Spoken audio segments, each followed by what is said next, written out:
massive alien ship sat in Miller's junkyard like a sleeping giant. For 50 long years it had been there. 50 years of rain, snow, and sun beating down on its dark metal surface. Most people who saw it thought it was just expensive scrap metal. They were wrong. Very wrong. Jake Miller walked around the ship every morning with his coffee. His grandfather had owned this junkyard before him. His father too. Now it was Jake's turn to deal with the strange metal beast that took up half his property. The ship was huge, bigger than 3 football fields put together. It was black as midnight and covered in symbols that hurt your eyes if you looked too long. Another day, another dollar, Jake said to himself. He kicked a small stone toward the ship. The stone bounced off the metal with a weird sound, not like hitting normal metal, more like hitting something alive. Jake had grown up hearing stories about this ship. His grandfather found it crashed in the desert back in 1975. The government came first, men in black suits with fancy equipment. They poked and prodded the ship for months. Nothing happened. They couldn't even find a door. Then came the aliens. The first ones arrived in 1978. They were tall and blue with too many arms. They spoke perfect English and offered to buy the ship. Jake's grandfather said yes, but there was a problem. The blue aliens couldn't make the ship work either. After 6 months, they gave up and left. Next came the green ones in 1983. They had big heads and small bodies. Very smart, they said. Masters of technology, they claimed. They studied the ship for 2 years, built machines around it, shot it with lasers. Nothing. The ship stayed dead and silent. The red aliens tried in 1991. They were warriors, they said. Conquerors of 1,000 worlds. They brought weapons that could cut through any metal. The weapons broke. The ship didn't get a scratch. More aliens came over the years. Yellow ones, purple ones, some that looked like giant bugs, others that were just floating lights. All of them failed. All of them left angry and confused. Worthless piece of junk, the last group had said before leaving. That was 5 years ago. The government stopped caring. The aliens stopped coming. Everyone forgot about the ship except Jake.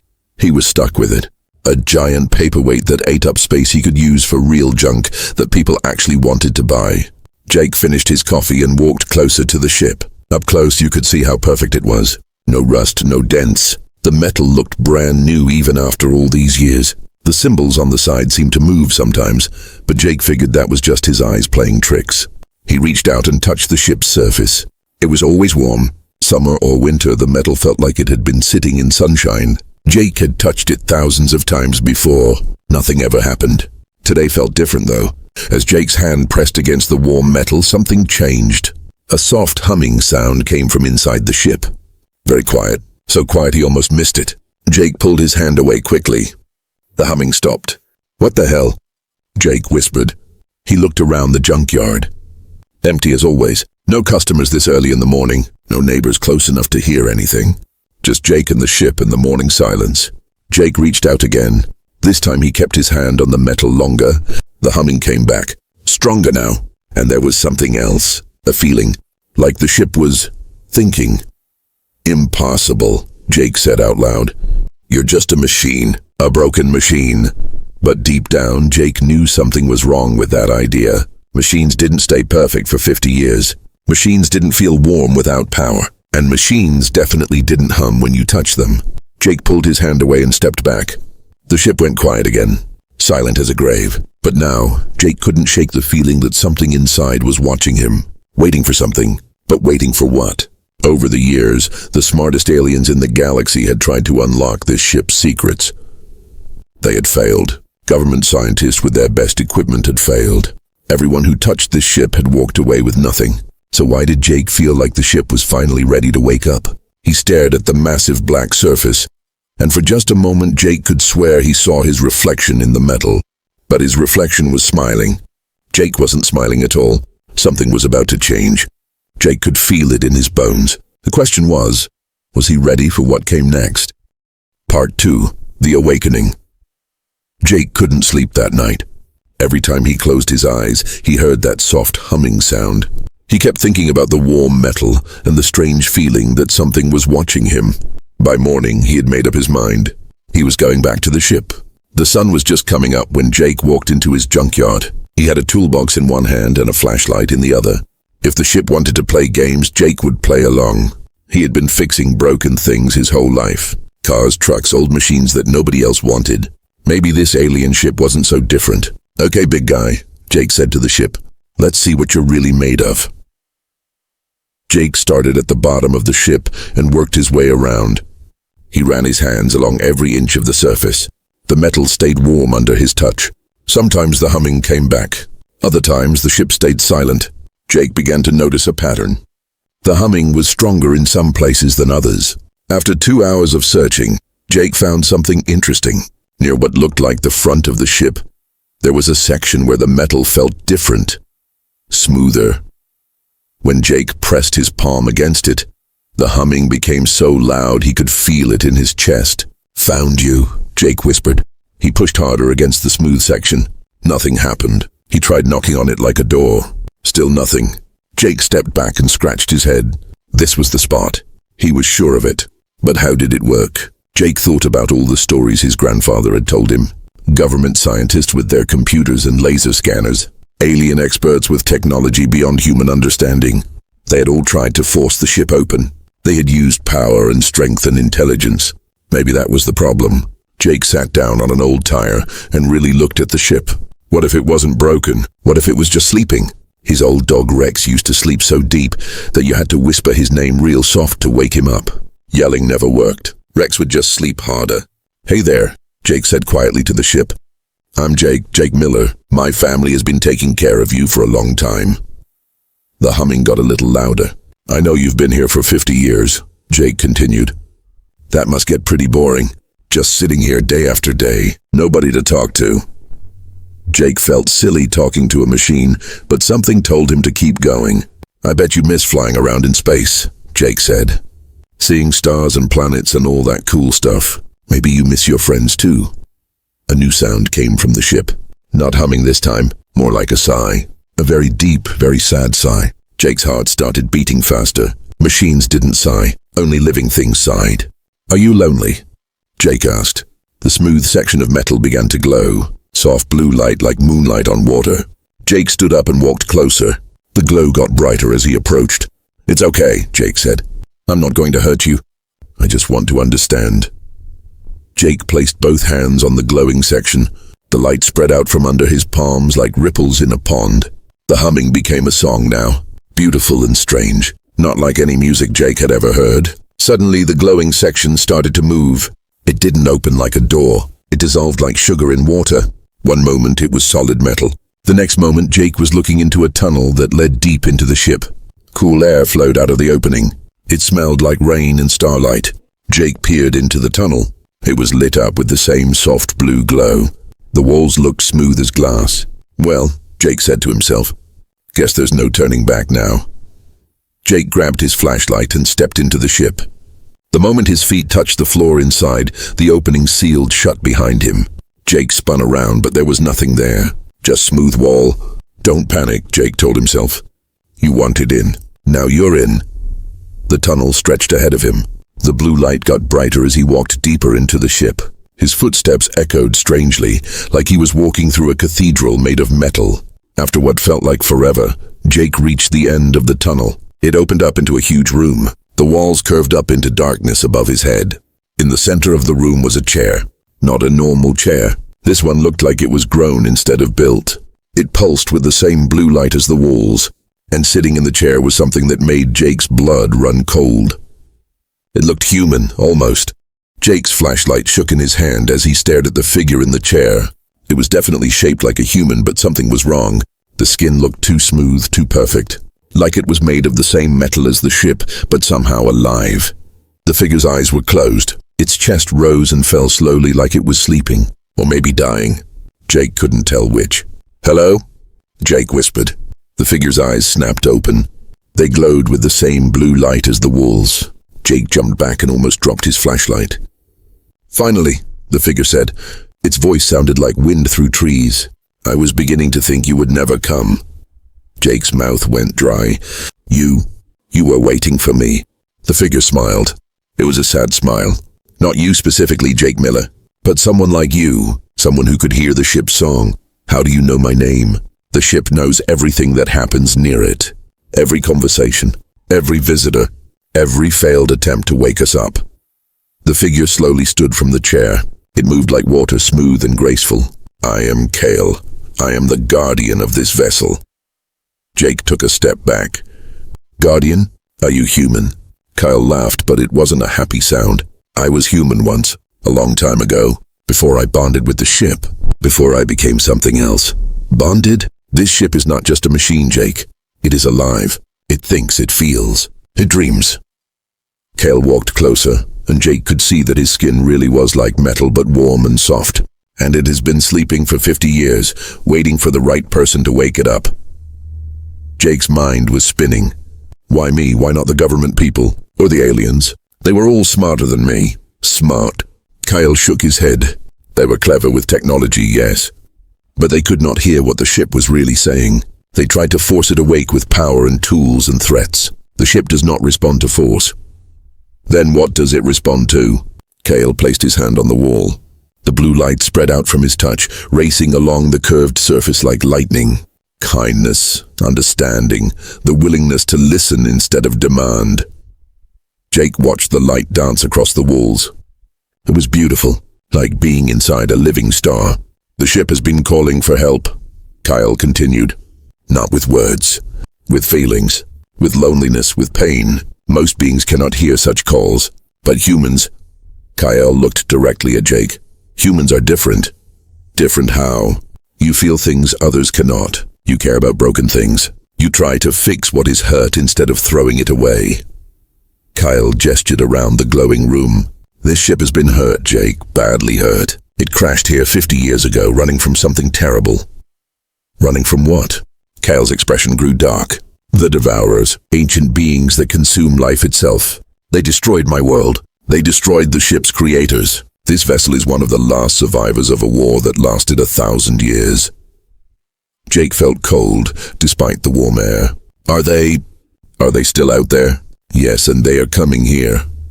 The words hit Jake like a punch to the stomach. To Earth, why? Because the ship is waking up. After 50 years of silence, it is finally singing again. The Devourers will hear that song. They will follow it here. Kale's glowing eyes met Jake's. Unless we stop them first. We? Jake's voice cracked. I'm just a junkyard owner. I fix old cars. I don't fight space monsters. You're more than you know, Jake Miller. Kyle walked back to the chair and placed his hands on its armrests. This ship has weapons that can destroy stars. It has shields that can protect entire planets. It has knowledge that could advance your species by 1,000 years. But it will only work for someone it trusts. Someone who woke it with kindness instead of force. Someone like you. Jake stared at the chair. It looked innocent enough, but he could feel power humming inside it. Dangerous power. What happens if I sit in that chair? You become bonded with the ship like I am. You gain access to all its abilities, all its knowledge, all its pain. Kyle's voice became very quiet, and you stop being completely human. Jake thought about his simple life. His small junkyard, his old truck, his morning coffee. All of it seemed very far away now. How long do we have? Jake asked. The Devourers will detect the ship's awakening within days. They travel fast, very fast. Kyle looked up at the ceiling. Jake, I need you to understand something. If you walk away now, if you leave this ship, the Devourers will come anyway. But they will find a sleeping ship and a dying guardian. Earth will fall without a fight. Jake closed his eyes. He thought about everyone he knew.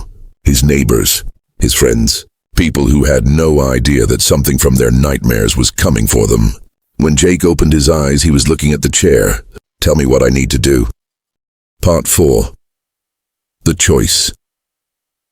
Jake stared at the glowing chair for a long moment.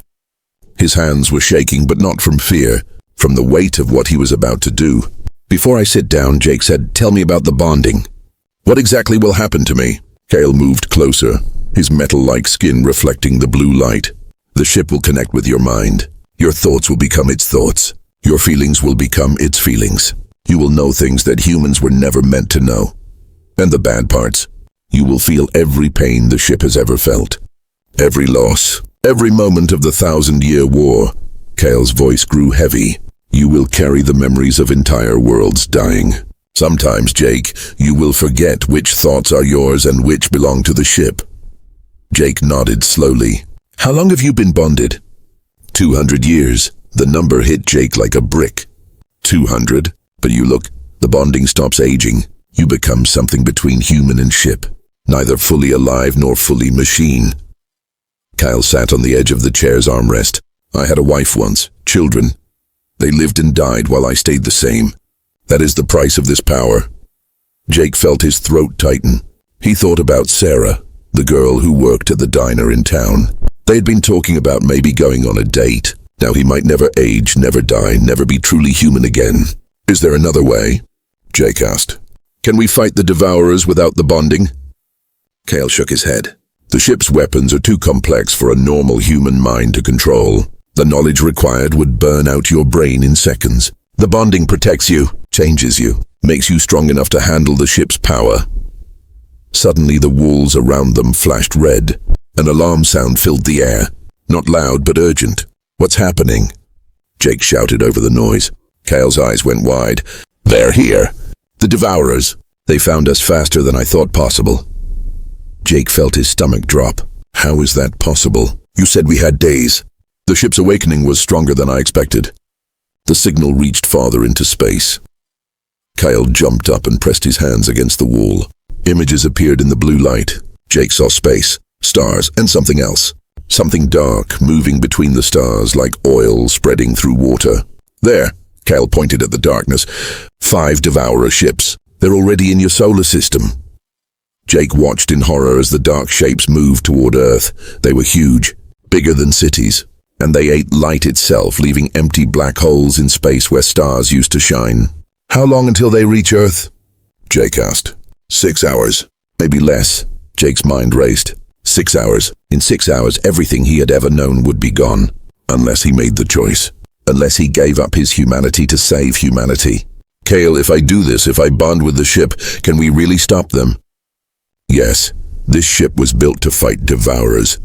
It has weapons that can tear holes in reality, shields that can protect entire star systems. But Jake, Kale grabbed his arm.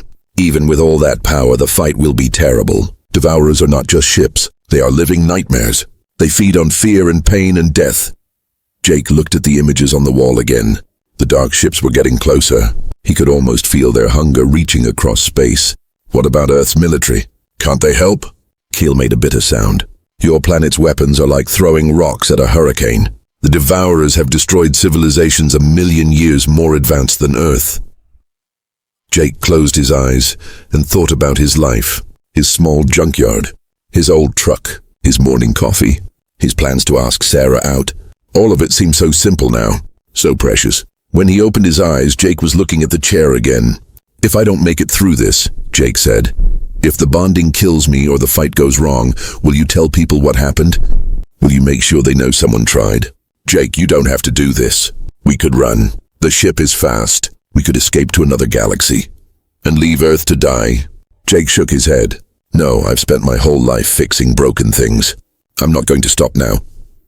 Jake walked to the chair and put his hands on the armrests. The metal was warm and alive under his touch. He could feel the ship's consciousness pressing against his mind like a gentle giant asking permission to enter. Will it hurt? Jake asked. Yes, Kale said honestly, but only at first. Then you will feel more powerful than you ever imagined possible. Jake took a deep breath. He thought about Sarah, about his neighbors, about every person on Earth who had no idea that monsters from space were coming to eat their world. Okay, ship, Jake whispered. Let's save the world. Jake sat down in the chair. The universe exploded inside his head. Pain, incredible burning pain flooded through Jake's mind. It felt like lightning was racing through his brain, rewriting everything he thought he knew. He screamed, but the sound was lost in the roar of 1,000 alien voices suddenly speaking inside his head. Then, as quickly as it started, the pain stopped. Jake opened his eyes. The world looked different now. He could see energy flowing through the walls. He could feel the ship's heartbeat like it was his own. And he could sense something else, something dark and hungry approaching Earth. Jake? Kale's voice sounded far away. Can you hear me? Jake turned to look at Kale and gasped. He could see right through him, not his body but his thoughts, his memories, his pain from 200 years of loneliness. I can see everything, Jake whispered. His voice sounded different, deeper, like it was coming from the ship itself. The bonding worked, Cal said, relief clear in his voice.